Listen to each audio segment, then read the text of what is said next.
100 సంవత్సరాలు ఉంది ఈ ఇంటి చరిత్ర. 100 సంవత్సరాల నుంచి మేమైతే ఇక్కడే ఉన్నాము. ఇన్నేళ్లలో లేనిది ఇంక ఇప్పుడు ఆయన చనిపోయినాడు ఈ మధ్య. రైల్వే కోడు ఎమ్మెల్యే, ఈయన ఎక్స్-ఎమ్మెల్యే చనిపోయినాడు ఈ మధ్య. లాస్ట్ గురువారమే ఆయనది దివసం కూడా అయిపోయిందన్న.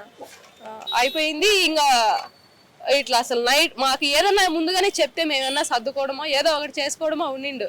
ఏం చెప్పలేదు, ఏం చేయలేదు.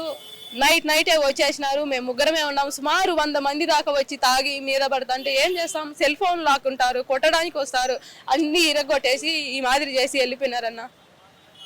ఆ టైంలో పిల్లలు ఎంతమంది ఉన్నారమ్మా, ఏంటమ్మా? ఆ ఇంట్లో వచ్చి ఒక ముసలాం ఉంది, ఒక 85 ఏళ్ళు ముసలాం ఒక ఆమె ఉంది, ఒక 5-6 మంది ఉన్నారన్న. మేము ఇక్కడ ముగ్గురం ఉన్నామన్న. అందరూ పాపం వాళ్ళు కూడా అసలు వాళ్ళు అయితే చాలా పెద్ద ముసలామే. ఇంకా అంతా ఒక్క నిమిషం కూడా వాళ్ళకు కూడా ఏమి గ్యాప్ ఏమి ఇవ్వలేదు, అస్సలు గ్యాప్ ఇవ్వలేదన్న. వాళ్ళు బయటికి లాగేసినారు. చక్క 2 జేసీబీలు పెట్టి ఈ పక్క జేసీబీ ఆ పక్క జేసీబీ 2 నిమిషాలన్నా అస్సలు గ్యాప్ ఇవ్వలేదు. కట్టుబట్టలతో కూడా బయటికి పరిగెత్తినాం. మేము వీడియోలు తీస్తుంటే ఒక చిన్న వీడియో క్లిప్ కూడా తీశాను. లాక్కునే ప్రయత్నం కూడా చేసినారు. మా సెల్ ఫోన్లు కూడా లాక్కునేసినారన్న. వాళ్ళు సెల్ ఫోన్లు కూడా ఇవ్వలేదు. పోలీసు వాళ్ళకైతే ఇన్ఫర్మేషన్ ఇచ్చినాము.